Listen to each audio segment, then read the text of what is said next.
Welcome to the NBA Coast to Coast podcast, brought to you by thelines.com. Coming to you from the West Coast and flying solo, Josh Lander. My guy Nate Weitzer is traveling right now, as he is wont to do on weekend trips when he gets some time off. That doesn't mean we are taking time off here from these player props, as we still have 4 for you guys after conferring a bit with Nate on this little 3-game slate here in the NBA tonight for you guys after a pretty full slate on Wednesday, but still some pretty good stuff to choose from. I'm definitely going to be focusing on this Nuggets-Blazers game, mostly because we know who's playing in this one, and there's going to be a little bit more discrepancy when you've got a team like the Clippers and the Spurs on the docket tonight, as well as the Rockets. You just don't know who's always playing for these teams, as they're not being super honest, and there's some sort of weird stuff coming out about the injury lineup. So make sure you see who's in and out of the lineups. But I tried to make some picks here with Nate that are a little bit more independent of the need for worrying about that. And the game to focus on is for sure the Blazers and the Nuggets. So the first play prop that I'm bringing you guys here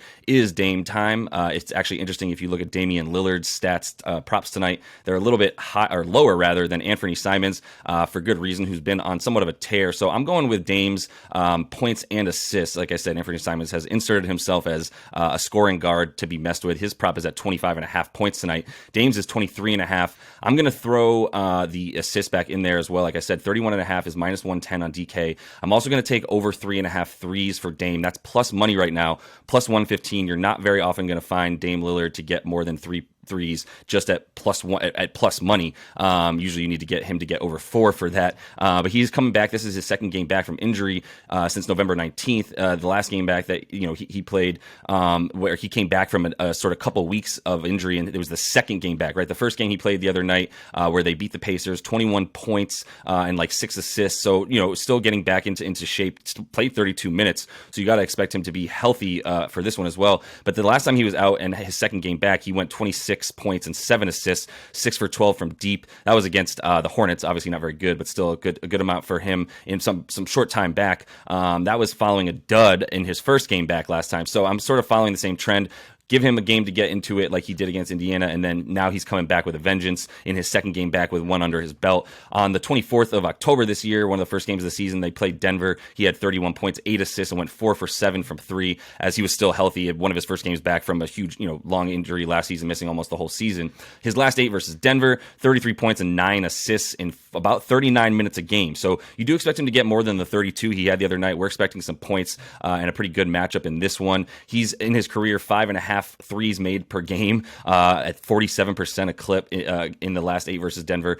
He's covered this 31.5 points and assists in 7 of those 8 as well. Denver's allowing 13 threes made on the road, which is more than at home. Not very good in the league right now, allowing 28.6% on the road. They're allowing 38.6% to their opponents and to point guards. Not good. We talked about this in the game video.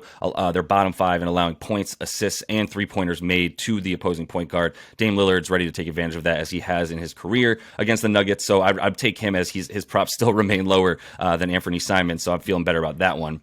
And then moving on to another player in this game. This might be my favorite, to be honest with you. It's between he and Dame, but Aaron Gordon is looking like a man on fire right now. And I feel really good about everything that, sort of the tale that his stats against the Blazers tell, how he's been playing as of late. But yeah, and how he plays against Jeremy Grant as well. I should mention that's a pretty big matchup in this game. Those two guys definitely going at it. You look at the last time out on the game mentioned earlier in the Dame portion of this on the 24th of October this month. He had 26 points in 28 minutes against the Blazers, 6 boards as well. I feel good. His last, I feel really good about what he can do tonight in that same sort of matchup. The other things that you really love for Aaron Gordon, it's incredible how much better he is on the road and how much more they're using him. 31.5 minutes on the road, 6 more than at home. 19.5 points a game in 13 road games this year, as opposed to 12 points per game at home. That's almost 8 more points per game on the road than at home. A bit more rebounds, obviously a few more shots going up, roughly at 12 shot attempts, and at 64.5% field goal percentage on the road for Ago. So all those splits just look awesome. His last 7 games, he's been on a tear as well, really picking up a lot of the slack. If you look at the minutes that he's playing as well, you got to love that he's getting the 30 minutes a game, which is more than he had against the Blazers, where he had the 26 points earlier this year. But in his last 7, like I said, 30 minutes a game, 20.5 points a game, and 6.5 boards, taking those 12 shots a game over the last 7 that he's played. So everything about Ago tonight, road splits, how he plays against this team in general, and how he's needed in this offense right now as you still sort of wait for Jamal Murray to kind of get back into shape. I think you feel pretty good about Aaron Gordon go over in this one. Third one here, the only the only player I'm actually picking not from this Blazers and Nuggets game is Ivica Zubac, or Zubac, however you want to call him. I'm going to go over 19.5 points and rebounds tonight for Zubac. That's minus 120 on DK. In his last 10, 12 boards and 12 points per game, so about 24 combined there in his last 10 games. Even if you take out that 31 and 29 performance where he had 31 points, 29 assists against Indy, he's still averaging 10 boards, 10 points in 30 minutes a game, in those other 9 games out of the last 10 that he's played, even if you take out that absurd performance. So still getting you over that prop there.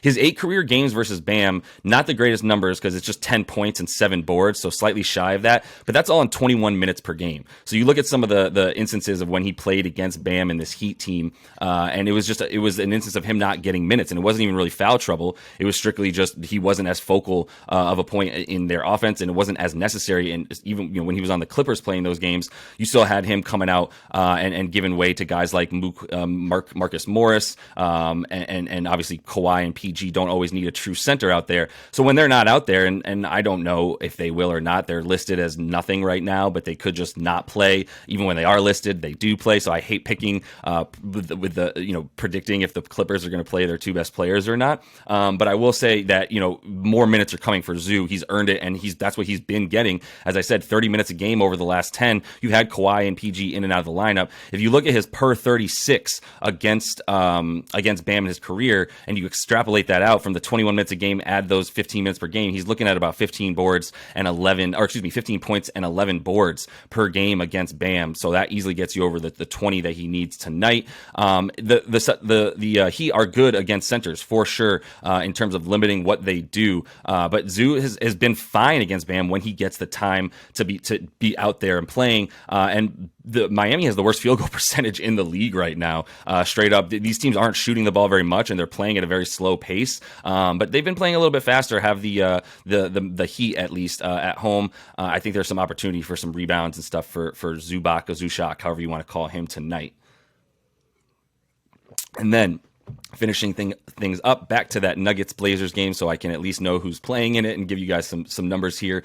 Going over to FanDuel for minus 113 for Joker to hit 31.5, more than that, points and assists. I don't want to touch the rebounds necessarily when Joker's going up against Nurk, and I do think that there's the opportunity for some buckets to go in tonight with the lack of defense that Denver plays on the road, and also the amount of points that are scored in Portland when they play at home.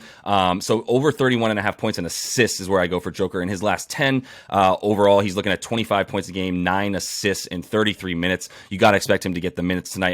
Every second that Nurk is on the floor, Joker's going to be out there, and really vice versa. So I think they want to keep Joker out there as much as possible, try to limit the sort of get Nurk a little bit more tired having to guard Joker and limit what he's able to do down low. In his career versus Nurkic, you follow what these guys did since they were both on the Nuggets, and obviously the Nuggets made the wise choice to keep Joker and get rid of Nurk, not needing another star center out there. But 24-7 in 32 minutes per game against Nurk still gets you right at the 31.5 PA. But I think that, also the road splits for Joker, last 10 on the road, 24 points, 9 assists. So I think the assists are the way to go to add to the points tonight. You always get 23.5 points for Joker because he is playing against Nurkic, is the reason that it's so low for a guy who also hasn't been scoring nearly as much this season. Maybe, obviously trying to get other guys involved. They're still doing well in the standings, so it's not like his lack of scoring compared to last year where he's the only guy on the floor. So of course he's scoring closer to 30 points a game than he is this season, and this season he's happy to up those assists. Portland defense better this year, but still allowing the 5th most assists per game to their opponent. So as I said, just tonight for Joker, you got to attack the assists, and you always got to add the points to it so that he's going to fill up one of those categories for sure. I just would bank on the assists tonight over the boards in a tough matchup against Nurkic and these Blazers. So that is all the time that I have for you guys today. Make sure to like and subscribe to that page. Continue to follow along. Also head to thelines.com. That's where you can use that odds finder tool to make sure you're shopping these lines to the best of your ability, get all that juice back on these NBA player props. So until we see you next, happy betting.